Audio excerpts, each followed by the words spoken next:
Okay, so when we're kind of looking at our defense,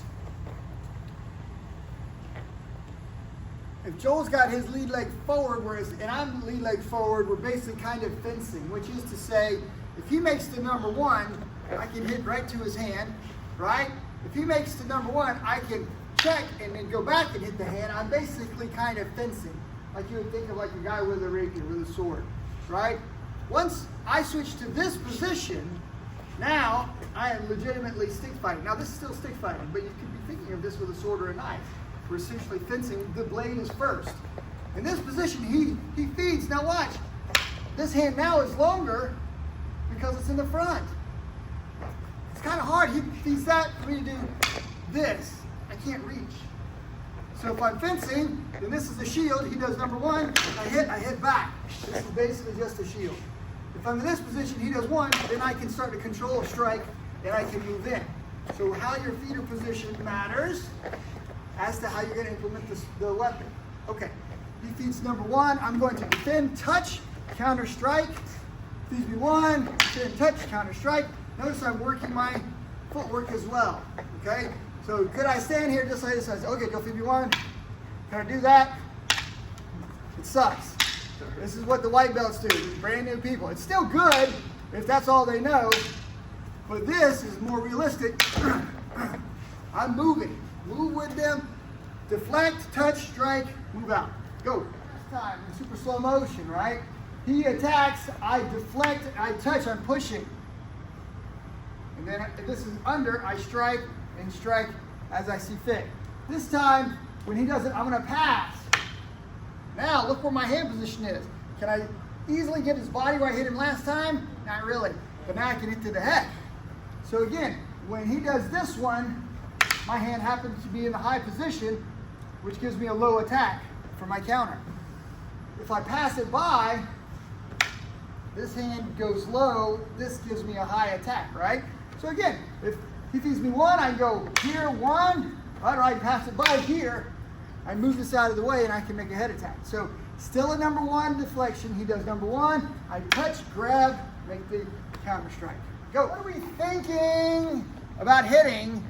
Right? If Joel is here and he feeds me the one and we're both kind of in the lead leg, lead hand forward, am I clicking the stick? Is that what I'm doing when he attacks? He's trying to hit my hand. Am I trying to just block? No. Right? What should I be thinking?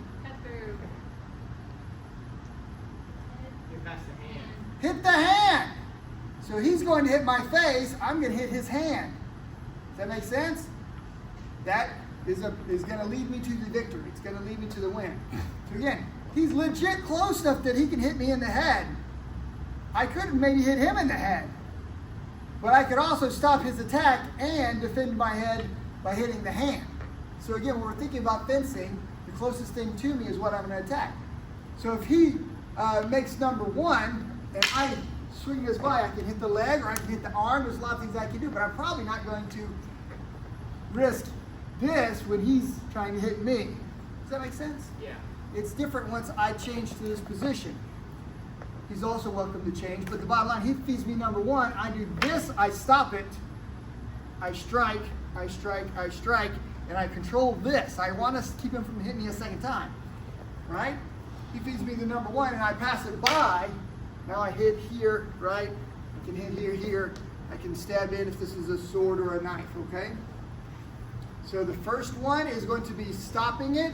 I deflect, stop, strike. We call this a check. The second one, he comes in, I pass it by, and I strike and control. Now, by the way, for those that enjoy a little wrist work, this is a wrist lock action here, and I can make it better with a little help from the stick. Okay? But again, why do something so complex when you can do something easy? He feeds me number one. I do this, I strike to the hand, the fight should be over. He feeds me number one, right? I defend here, I strike to the leg, stab into the groin, fight should be over. Right? I pass by, one here, I hit to the head. Right? Pass by, I control here, I strike to the arm, I stab to the body. Again, a sword or a knife, this would work extremely well. Question on these two methods. Question on whether I should be lead leg forward or back or weapon side back. Does it make sense? So we're going to change the block. We're going to still do the same thing. All this is off the number one. By the way, the number one strike is the most natural strike. This is what we expect people to do with a baton, with a stick, with a bat, with a knife, with a sword. This is going to be the initial attack. The only other thing that's even remotely close is the thigh. People are going to stab in if they have a knife. Probably not so with a bat. Probably not so with a baton.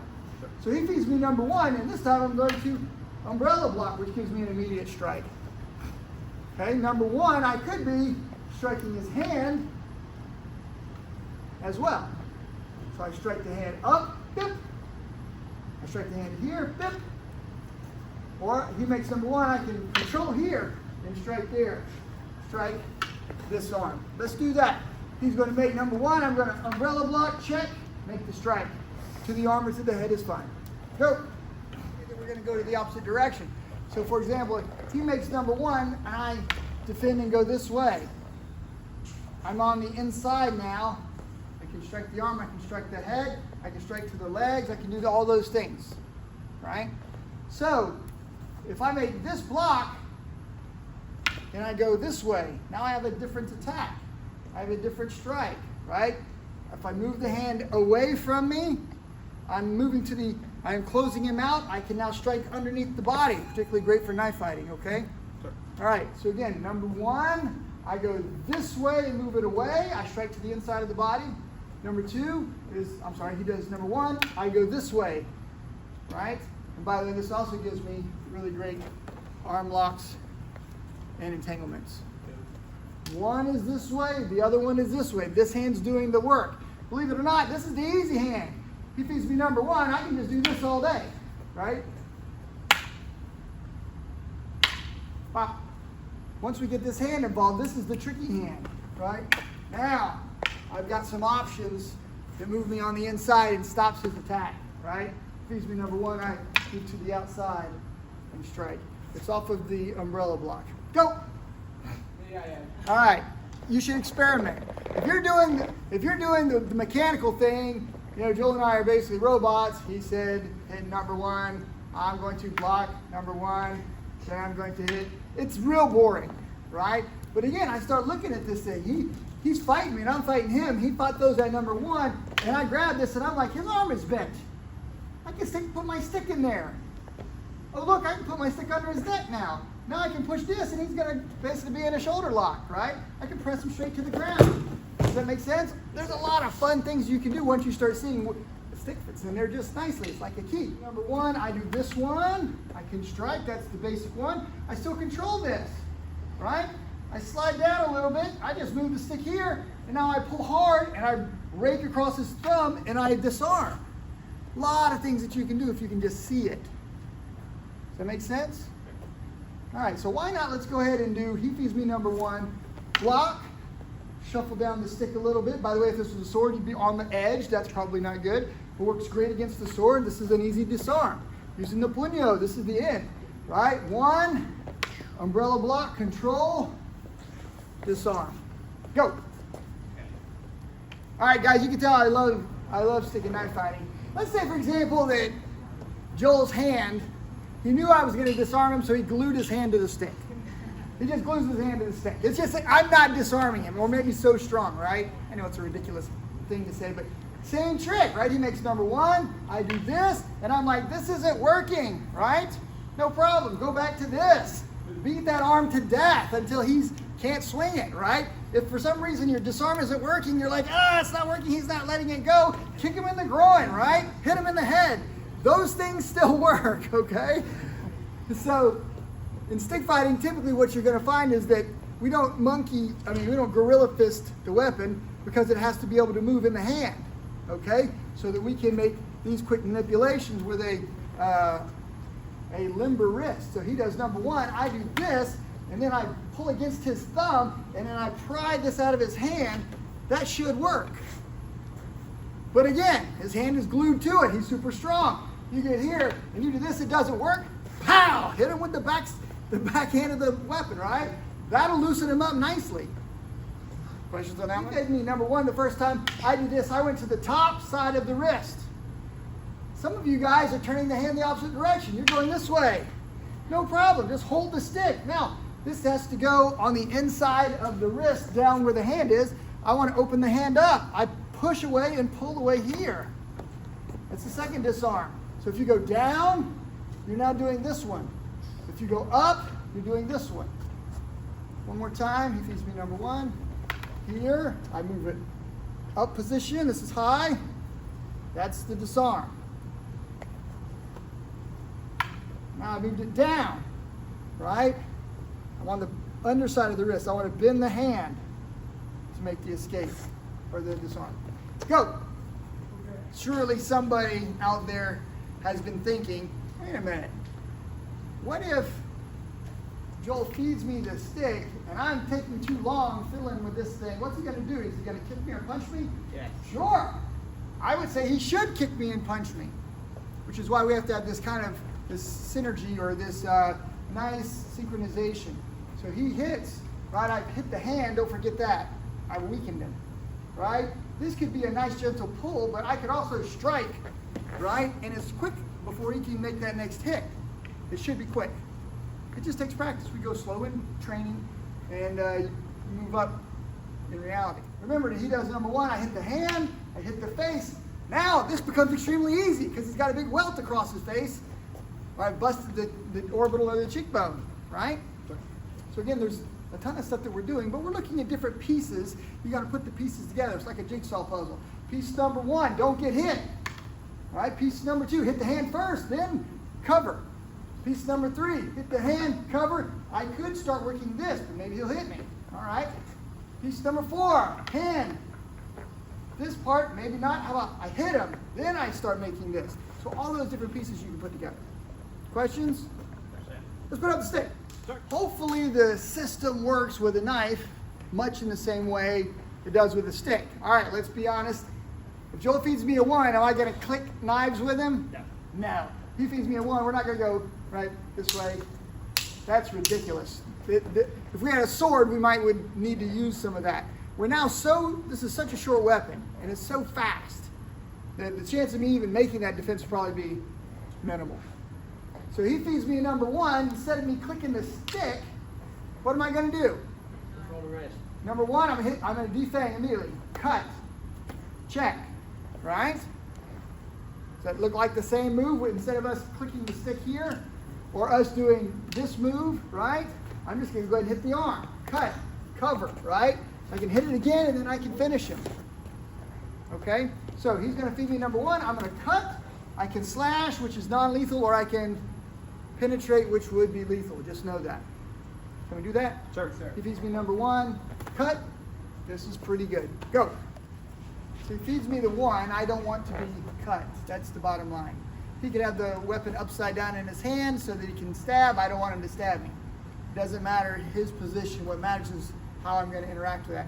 When he comes, I'm going to make sure that I cut and control, right? I can also cut the back of the tricep. Now he can neither extend the arm nor can he hold the weapon. I've cut the front side. It'd be hard for him to hold the weapon. He can no longer keep the arm extended because I've cut the tricep, right? I move to the side, which if I go in the front, he can block me.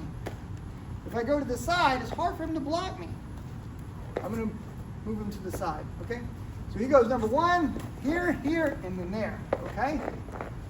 Can we do that part? All right, once we've done the final move, he comes 1, 2, 3. Why not go ahead and disarm him? Okay? Now there are people that are going to say, I wouldn't just drop my knife. I'd hold on. Fair enough. I just cut the front of your hand, right? I just cut your tricep. I stabbed you in the body. There's not a lot of life left in you. This probably shouldn't be real difficult. But let's say that he is holding it pretty hard. I just push it until he can't hold it. Oh, and he done made me mad, so let's go ahead and cut him one more time just for the heck of it. Does that make sense? So the disarm is important, but not more important than the defense, the entanglement, the cut, the finishing move. Now, let's make sure he doesn't, I don't know, Wolverine heel or something like in the X-Men. Let's get rid of that just in case, so that I've disarmed at the end once I've done my work. Okay? Go. Angle of the weapon. Minimal. right? I should still make a cut. I should still make some sort of control if I can. He makes number one. This time I'm going to cut here, right? I'm in a backhand position. I can just go ahead and stab to the neck if I want, or I can lift and I can stab to the body. I can move to this position, which gives me the disarm. Okay? So I did it this way last time. He feeds me 1, 2, 3, 4, 5. Right? This way, again, some people like this. I like this for certain reasons, but if it's not your preference, it's fine. He does this. I'm still going to cut, control. Almost all the time after I slice, I've got an immediate penetration with the tip. Okay? By the way, do I have to kill him with that? No. I can penetrate right here into the arm and rake that all the way up his body. There's a lot of things I can do. The 1, 2, or cut this. I can stab him into the meat of his back, right? Anything that I want. Then, right, after I decided how I want to finish him, whatever that might be, I move this into position. And then I disarm. I showed you I could do it. It doesn't take a lot of pressure. I can do it with one finger. Try not to cut yourself. Have some fun. Last drill. Go.